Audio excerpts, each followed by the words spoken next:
بسم الله الرحمن الرحيم. هل أتاك حديث الغاشية؟ وجوه يومئذ خاشعة عاملة ناصبة تصلى نارا حامية تسقى من عين آنية ليس لهم طعام إلا من ضريع لا يسمن ولا يغني من جوع وجوه يومئذ ناعمة لسعيها راضية في جنة عالية لا تسمع فيها لاغية فيها عين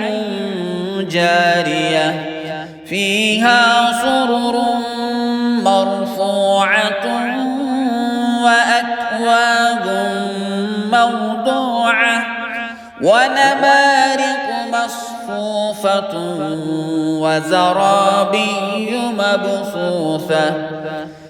أفلا ينظرون إلى الإبل كيف خلقت وإلى السماء كيف رفعت وإلى الجبال كيف نصبت وإلى الأرض كيف سطحت فذكر إنما أنت مذكر لست عليهم بمسيطر إلا من تولى وكفر فيعذبه الله العذاب الأكبر إن إلينا